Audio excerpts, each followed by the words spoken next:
Nabi Sallallahu Alaihi Wasallam bersabda, "Man yuridillahu bihi khairan yufaqihuhu fiddin." Siapa yang Allah kehendaki kebaikan pada dirinya, siapa yang Allah kehendaki kebaikan pada dirinya, maka Allah jadikan dia faqih, paham akan agama. Nah, ini hadis yang kita bahas pada pertemuan sebelumnya. Dan faqih akan agama, memahami agama, kata Syekh ini meliputi memahami pokok agama, pokok iman, syariat Islam, hukum-hukumnya, dan hakikat ihsan. Iman, Islam, ihsan. Inilah inti dari agama. Karena agama terdiri dari 3, Islam, iman, dan ihsan. Islam maknanya jelas, dalam hadis Jibril maksudnya rukun Islam yang 5. Sedangkan iman maksudnya rukun iman yang 6. Sedangkan ihsan maksudnya rukun ihsan yang 2. Engkau beribadat kepada Allah seakan-akan melihat Allah. Kalau engkau tidak bisa melihatnya, maka sesungguhnya dia melihatmu.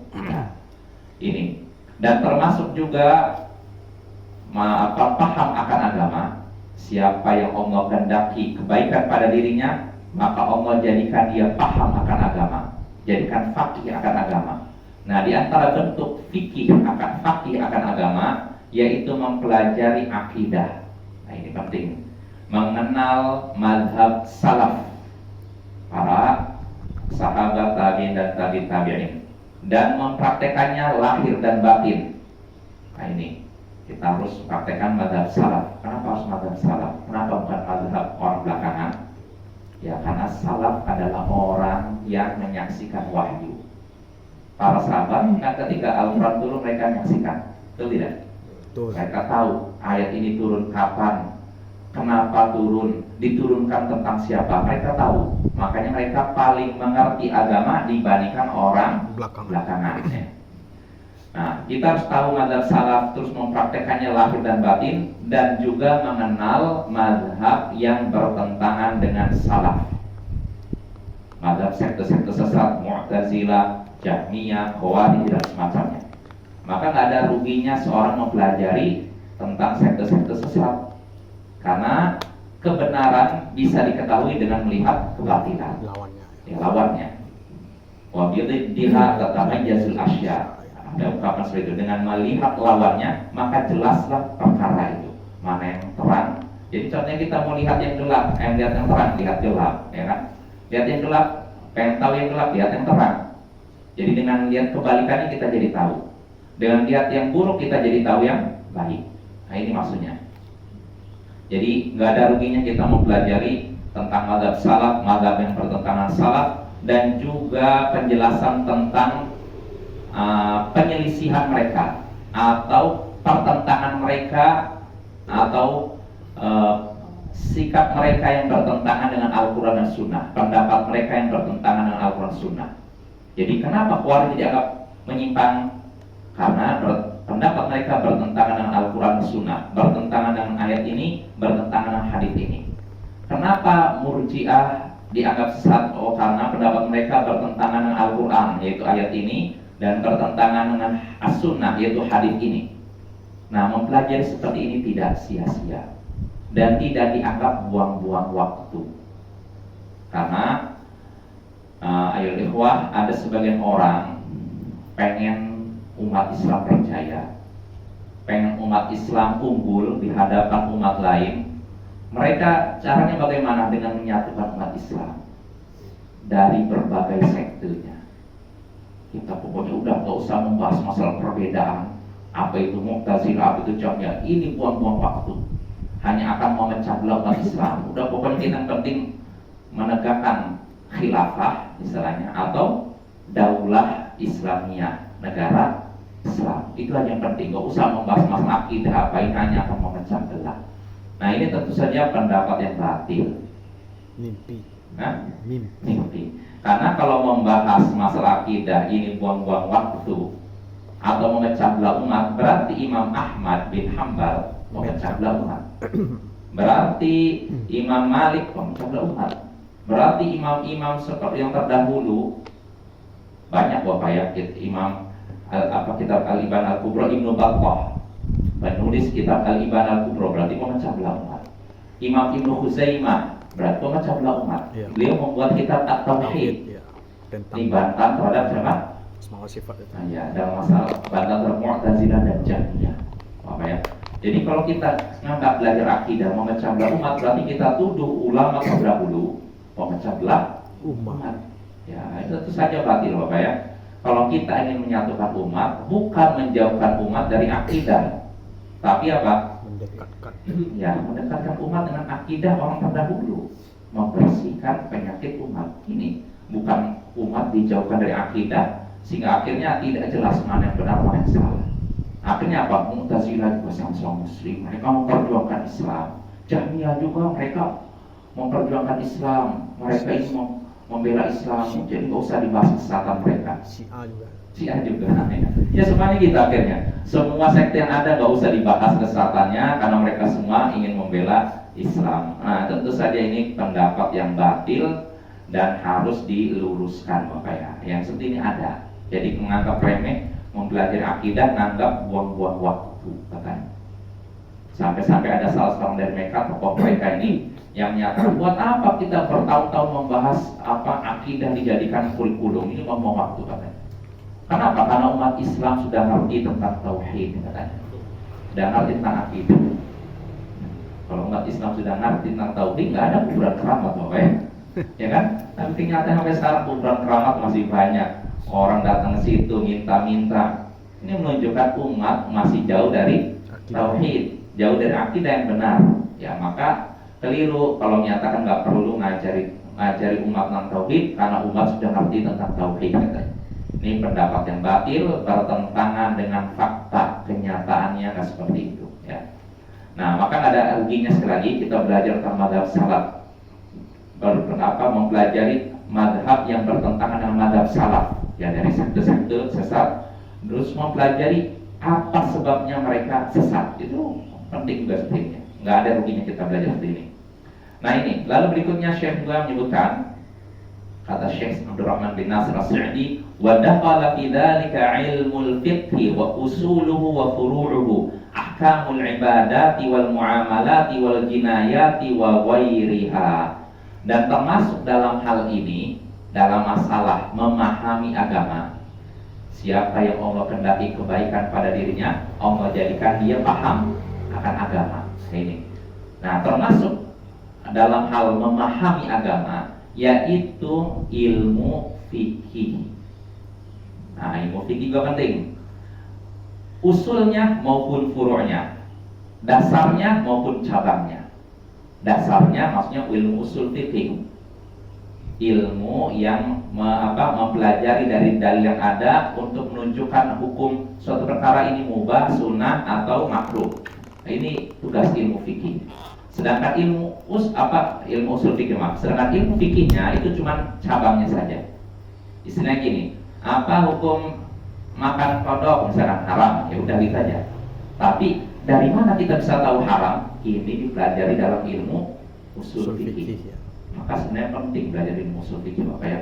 Dengan belajar ilmu usul fikih, kita bisa jauh dari yang namanya taklid, ya, ikut-ikutan. Orang yang nggak ngerti ilmu usul fikih, sangat besar kemungkinan dia taklid. Kenapa itu haram? Karena kata Ustaz ini haram. Atau lama ini haram. Ya, atau paling maksimal karena Allah berfirman begini, ya, dan itu udah bagus sebenarnya. Tapi kalau kita mau lebih baik, kita berpikir lagi, kenapa ayat itu bisa menyatakan itu haram? Nah, ini dipelajari ilmu usul fikih. Ya, maka ini penting belajar ilmu usul fikih ya. Kalau Allah berikan kesempatan kepada kita mungkin bagusnya belajar ilmu usul fikih, ya. Nah, itu ilmu fikih. Baik dalam masalah pokoknya ilmu usul fikih maupun cabangnya ilmu fikih. Nah, baik berupa hukum-hukum ibadah maupun muamalah maupun jinayat yang membahas masalah kriminalitas, hukum orang mencuri, hukum orang yang membunuh dan selainnya. Nah, ini juga menunjukkan ilmu fikih, baik ilmu fikihnya maupun usul fikih, ini ilmu yang penting. Betul tidak? Betul. Penting. Dan jangan juga kita kecoh dengan ungkapan sebagian kaum sufi yang menyatakan belajar fikih mengeraskan hati.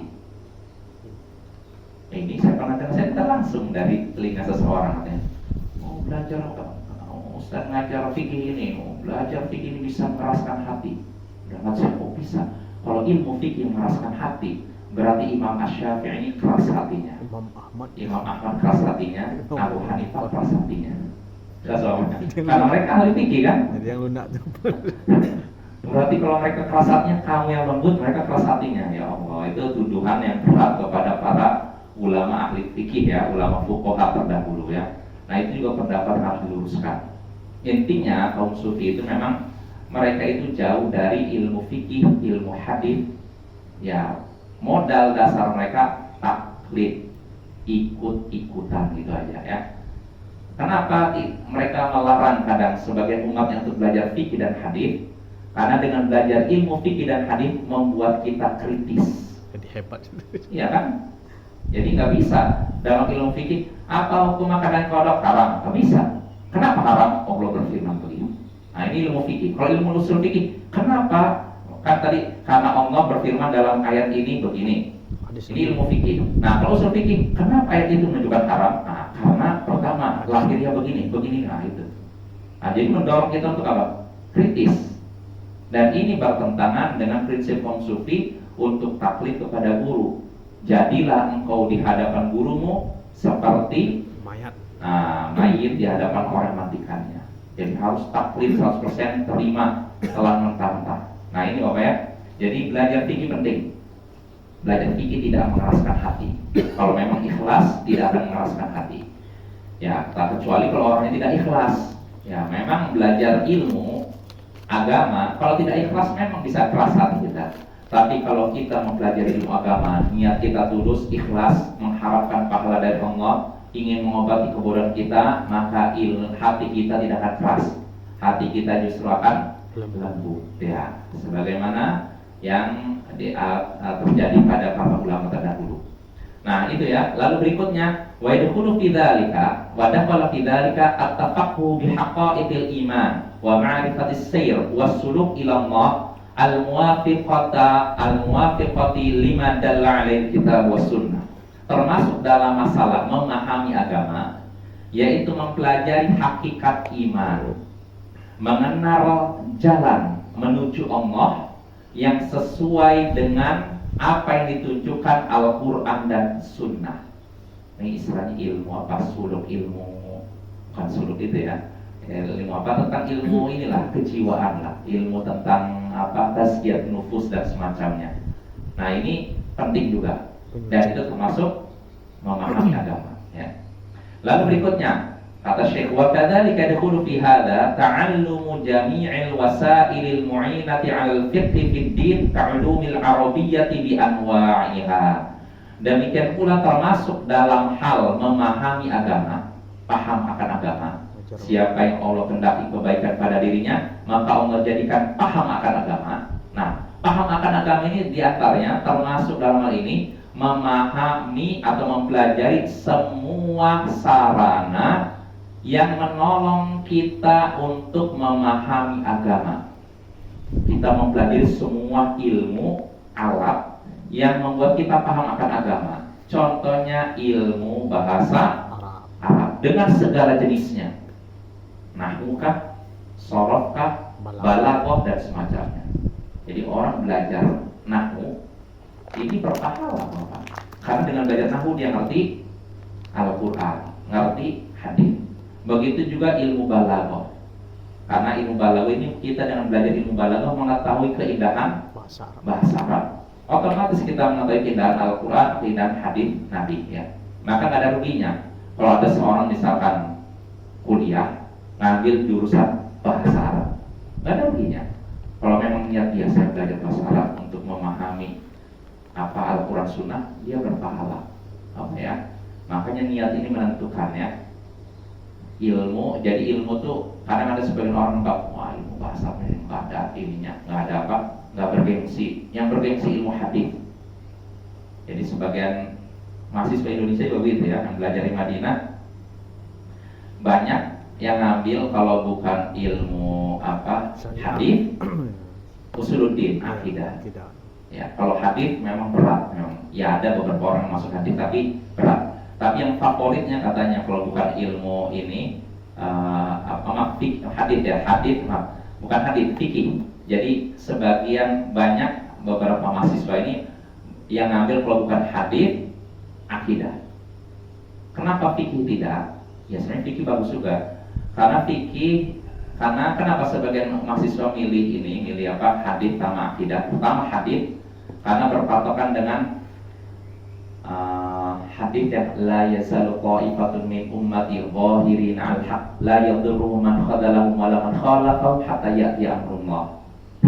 Akan senantiasa ada di antara umatku sekelompok orang yang menampakkan kebenaran. Tidak akan membahayakan mereka orang yang melantarkan mereka dan menyelisih mereka sampai datang kepada mereka urusan Allah. Itu sampai hari kiamat.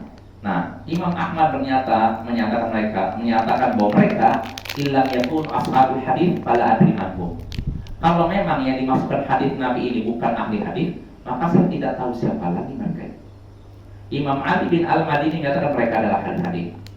Nah, karena berpatokan dengan penjelasan perkataan para ulama inilah sebagian mahasiswa Indonesia milih hadis. Ini favorit. Nah, soal fikih ditinggalkan. Terus kenapa akidah? Karena akidah memang penting, penting, kita nggak meragukan. Cuma sebagian banyak yang tidak mau belajar bahasa Arab. Terus apa lagi yang biasanya konvergensi tafsir.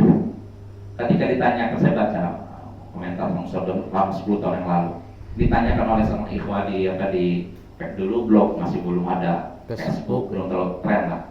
Kenapa nggak ngambil Al-Quran sebagai mahasiswa Indonesia?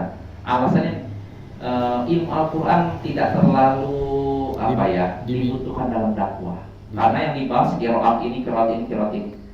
Jadi kalau untuk dakwah kurang katanya. Makanya banyak yang kalau bukan hadis tadi akidah. Ya. Fikih juga kurang. Ya walaupun sekarang udah mulai banyak yang fikih, usul fikih. Nah, padahal Bapak ilmu lain pun, ilmu fikih, misalkan tadi ilmu bahasa, kalau memang seorang niatnya ikhlas, ini akan bermanfaat. Bermanfaat juga untuk dakwah sebenarnya. Karena untuk kita memahamkan umat tentang agama itu butuh bahasa, kan? Bahasanya bahasa apa? Bahasa Arab. Ya, maka ketika seorang belajar bahasa Arab, itu juga manfaatnya besar. Yang penting ikhlas, ya. Jadi nggak bisa kita pukul rata fakultas terbaik, fakultas hadis atau usuluddin, ya. Tergantung orangnya dan tergantung kebutuhan di masyarakat seperti apa, ya. Ya secara umum ilmu apapun ini sesuai dengan penjelasan Syekh, kalau memang mendorong kita paham akan agama, maka itu termasuk yang dipuji dalam hadis Nabi, ya. Lalu kata Syekh sini, faman aradallahu bi khairan faqahahu fi hadhil umur wa waffaqahu laha. Siapa yang Allah kehendaki kebaikan pada dirinya, maka Allah akan jadikan dia paham tentang semua ini dan memberikan taufik kepadanya. Siapa yang Allah kehendaki kebaikan pada dirinya, maka Allah akan jadikan dia paham semua ini. Semua ini apa? Yang tadi yang disebutkan akidah, mengenal madhab salaf, mengenal madhab yang bertentangan salaf, ilmu fikih, usul fikih, terus tadi hakikat iman, suluk, tasjiyatun nufus, ilmu bahasa Arab dan semacamnya. Jadi semuanya ini baik, Bapak, ya. Jadi jangan kita pilih-pilih, ya. Kecuali kalau memang saya lebih cenderung lebih suka hadis, apa-apa. Kalau saya lebih cenderung fikih, apa. Tapi jangan ada pandangan ilmu lain tidak bermanfaat. Kayak ulama Syaikhul fokusnya kan ilmu usul fikih kan. Cuman tafsirnya ada juga kan. Ya. Semuanya beliau fakih zaman. Jadi beberapa ulama memang punya kelebihan menguasai berbagai bidang. Semuanya, hampir semuanya. Iya. Tapi itu memang jarang. Biasanya orang udah punya takhasus, punya spesialisasi. Bahkan kitab sejarah Saudi beliau ada ketemu, Ustaz. Iya, memang iya. Ya, kelebihan beliau seperti itu. Walaupun beliau spesialisnya masalah fikih, ya fikih, tapi beliau punya kitab akidah dan semacamnya. Intinya semua ilmu, Bapak, kalau kita pelajari ilmu yang bisa menyebabkan kita paham akan agama. Semua ilmu ini terpuji dan kita dapat pahala kalau niat kita ikhlas. Ya. Itu intinya ya, ilmu apapun, ya mau ilmu bahasa Arab dan semacamnya.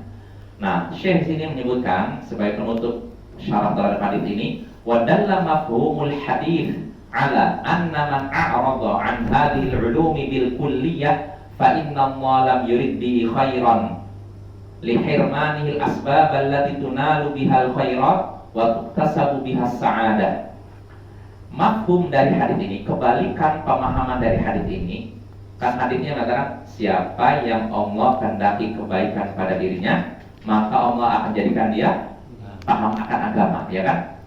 Jadi kalau Allah kehendaki kebaikan pada seorang, Allah jadikan dia paham akan agama. Nah, kebalikan dari pemahaman hadis ini berarti siapa yang berpaling dari semua ilmu itu secara menyeluruh, total dihilang apa? Berpaling. Nggak mau belajar akidah, nggak mau belajar hadis, nggak mau belajar fikih, nggak mau belajar usul fikih, nggak mau belajar tazkiyatun nufus, nggak mau belajar bahasa Arab. Siapa yang berpaling dari semua ilmu itu secara menyeluruh, artinya Allah tidak menginginkan kebaikan pada dirinya. Nah, ini hati-hati, nggak mau sama sekali pelajari. Yang dipikirkan urusan perut, cari makan, udah gitu aja. Makan, minum, kawin, udah meninggal. Mirip apa? Hewan. Nah, yang seperti ini tidak Allah kehendaki kebaikan pada dirinya. Kenapa? Karena dia sudah dihalangi untuk mendapatkan sebab mendapatkan kebaikan dan sebab mendapatkan kebahagiaan. Bahkan kalau kita belajar nanti nawaqidul Islam, Pembatal Islam. di antara penyebab pembatal Islam itu berpaling dari agama secara total. Gak mau belajar agama sama sekali, walaupun sedikit, dan gak mau ibadah sama sekali. Ini penyebab seorang batal Islamnya. Maka hati-hati Bapak ya. Kita ingatkan saudara-saudara kita harus ada ketertarikan kepada ilmu agama ya. Walaupun kita tidak tuntut dia duduk dari pagi sampai sore belajar agama, enggak, ya semampunya ya. Jadi ilmu hadis ya. Semampunya, tapi jangan sampai dalam hati nggak ada perasaan ketertarikan sama sekali. Kalau orang udah nggak tertarik sama sekali untuk belajar ilmu agama, ini tanda buruk, suul khotimah khawatirnya gitu Bapak ya. Maka bahaya ini, harus kita ingatkan saudara-saudara kita, jangan sampai meremehkan ilmu agama, mempelajari ilmu agama, karena itulah yang menghidupkan hati kita. Nah, itu hadis yang ke-11. Nah, sekarang kita masuk hadis yang ke-12. Berkata Syekh Abdul Rahman bin Nasir As-Sa'di rahimahullah, an Abi Hurairah radhiyallahu anhu qala Rasulullah sallallahu alaihi wasallam, al-mu'minul qawiyyu khairun wa ahabbu ila Allah minal mu'minid dha'if wa fi kullin khair. Ihris ala ma yanfa'u wasta'in billah wa la ta'jaz wa in asabaka syai'un fala taqul law anni fa'altu kadza kana kadza wa kadza walakin qul qaddarallahu ma wa ma syaa fa'al fa inna law taftahu 'amala syaitan. Rawahu Muslim. Dari Abu Hurairah, semoga Allah meridhoinya, ia berkata, Rasulullah sallallahu alaihi wasallam bersabda, mukmin yang kuat lebih baik dan lebih dicintai oleh Allah daripada mukmin yang lemah, dan masing-masingnya punya kebaikan. Bersemangatlah untuk menggapai apa yang bermanfaat untukmu. Mintalah pertolongan kepada Allah dan jangan merasa lemah. Jika sesuatu menimpa dirimu, maka jangan engkau berkata, seandainya saja aku melakukan ini, tentu akan terjadi ini dan itu. Akan tetapi ucapkanlah, Allah telah menakdirkan dan Dia melakukan apa yang Dia kehendaki. Karena sesungguhnya lau, kalimat seandainya, kalau saja, ini membuka amalan setan ya, hadis riwayat Muslim. Nah ini Bapak ya, ini hadis yang bermanfaat nih, membuat kita semangat untuk belajar, untuk beribadah atau mengejar segala sesuatu yang bermanfaat. Kita bahas hadisnya. Di sini Nabi menyatakan mukmin yang kuat lebih baik daripada mukmin yang kuat lebih baik dan lebih dicintai oleh Allah daripada mukmin yang lemah. Mukmin yang kuat apa? Imannya. kuat iman. Kalau kita udah bahas di dalam kitab Tauhid, Syekh Muhammad bin Shalih Al-Utsaimin menyatakan kuat iman, kuat kemauan, ya, kemauannya kuat untuk kebaikannya. Nah, mukmin seperti ini baik, lebih baik, lebih dicintai oleh Allah daripada mukmin yang lemah. Lemah apa? Lemah iman, lemah kemauan. Nah, ketika disebutkan mukmin yang kuat lebih baik daripada mukmin yang lemah, bisa jadi ada anggapan, oh berarti mukmin yang lemah gak ada kebaikan sama sekali. Kayak gitu kan? Maka Nabi ingin menghindari anggapan seperti itu. Nabi menyatakan akan tetapi masing-masingnya punya kebaikan. Jadi walaupun mukmin yang lemah iman, dia masih punya kebaikan, apa ya? Jadi bukan berarti mukmin yang kuat baik, yang mukmin lemah gak ada kebaikan sama sekali. Ada kebaikannya. Lalu Nabi menyatakan bersemangatlah menggapai apa yang bermanfaat untukmu. Bermanfaat untukmu di mana? Dunia akhirat. Dunia dan akhirat. Jadi yang bermanfaat itu pasti di akhirat, di dunia juga. Contohnya apa yang bermanfaat untuk kita? Banyak. Uang. Uang bermanfaat kan? Berarti ketika kita cari uang harus semangat Bapak ya, nggak malas-malasan ya. Karena ini bermanfaat untuk kita di dunia. Nah, tapi Nabi ingatkan ketika bersemangat kita sungguh-sungguh all out 100%, jangan lupa minta tolong pada Allah. Jangan merasa lemah. Nah, setelah kita semangat minta tolong pada Allah, saya cari nafkah ya Allah begitu memenuhi kebutuhan saya, menjaga kehormatan saya. Nah, kalau ternyata engkau tertimpa sesuatu, artinya sudah semangat mengejar yang bermanfaat, ternyata gagal, tidak ada. maka kata Nabi jangan berkata seandainya saja saya melakukan ini, tentu tidak terjadi itu. Menyesali apa namanya? Nah, ini kan sering kan? Kenapa saya begini? Harusnya saya begini. Menyesali takdir. Apa? Menyesali takdir. Ya, menyesali takdir, menyesali usaha. Kenapa saya harus ini? Coba kalau saya tadi nggak berangkat ke sana, mungkin nggak mengalami. Nah, udah. Nih, yang seperti itu terlarang ya. Makanya Nabi memberikan petunjuk kalau terjadi seperti itu. Kita udah semangat mengejar yang bermanfaat, ternyata gagal. Katakanlah Allah sudah menakdirkan demikian dan Dia melakukan apa yang Dia kehendaki. Artinya kegagalan itu sudah ditakdirkan Allah dan dikehendaki Allah. Dan ketika kita mengalami kegagalan, tetaplah berprasangka baik. Pasti itu ada hikmahnya, Bapak ya. Kadang kita karena lemahnya akal kita, kenapa saya harus kena musibah seperti ini? Kenapa saya harus kena bencana seperti ini? Harusnya saya begini, wah ini ngatur-ngatur Allah. Padahal di balik musibah ada berkah ya. Lalu Nabi mengingatkan, kenapa kita nggak boleh berkata seandainya saja, kalau saja. Kenapa seperti itu tidak boleh? Nabi menyatakan karena kalimat seandainya, kalau saja, ini membuka amalan setan. Apa maksud amalan setan ini? Pengingkaran takdir tadi. Mengingkari takdir, menyalahkan takdir. Kalau kita mencoba seandainya saja, nanti ujung-ujungnya ini salah. Allah ini adil. bahaya, Allah tidak adil, Allah tidak sayang saya. Nah, ini bahaya Bapak ya. Makanya hindari ucapan seandainya saja, kalau saja dan semacamnya. Yang penting saja, insyaallah pada pertemuan berikutnya kita selesaikan syarah hadits ke-12. Wassallallahu ala nabiyyina Muhammadin wa ala alihi wa sahbihi ajma'in. Wa akhiru da'wana alhamdulillahi rabbil alamin. Assalamualaikum warahmatullahi wabarakatuh. Waalaikumsalam.